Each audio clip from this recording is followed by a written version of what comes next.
ফিলিস্তিনের স্বাধীনতাকামী সংগঠন হামাস আনুষ্ঠানিকভাবে প্রত্যাখ্যান করেছে ইসরায়েলের সর্বশেষ যুদ্ধবিরতির প্রস্তাব। 18 এপ্রিল বিবিসির এক প্রতিবেদনে জানা যায়, হামাস বলেছে তারা এমন একটি চুক্তির পক্ষে যেখানে যুদ্ধের সম্পূর্ণ অবসান ঘটবে এবং ফিলিস্তিনি বন্দী মুক্তির বিনিময়ে বাকি ইসরায়েলি জিম্মিকে মুক্তি দেওয়া হবে। হামাসের দাবি অনুযায়ী বর্তমানে তাদের হাতে 59 জন জিম্মি রয়েছে। তাদের মধ্যে 24 জন জীবিত বলে ধারণা করা হচ্ছে। ইসরায়েলের সর্বশেষ প্রস্তাবে ছিল 10 জন জিম্মি মুক্তির বিনিময়ে 45 দিনের জন্য যুদ্ধবিরতির ঘোষণা।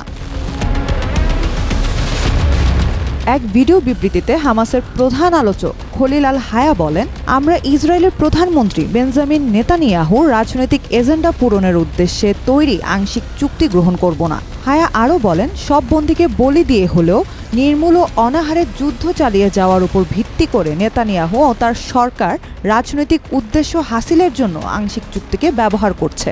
হামাস ইসরায়েলের হাতে বন্দী নির্দিষ্ট সংখ্যক ফিলিস্তিনির বিনিময়ে জিম্মিদের মুক্তির বিষয়ে অবিলম্বে আলোচনায় বসতে চায় এবং যুদ্ধের অবসানেও প্রস্তুত।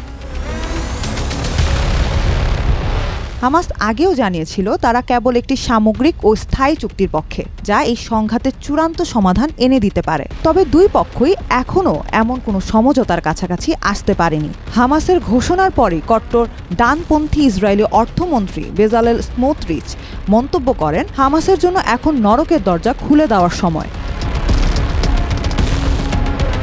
2023 সালের 7 অক্টোবর গাজা উপত্যকায় সংঘর্ষের শুরু হয় হামাসের আকস্মিক হামলার পর থেকে। ইসরায়েলি পরিসংখ্যান অনুসারে ওই হামলায় প্রায় 1200 জন নিহত হন এবং 251 জনকে জিম্মি করা হয় তখন। এরপর থেকে ইসরায়েল পাল্টা সামরিক অভিযানে গাজায় টানা বোমাবর্ষণ করে চলেছে।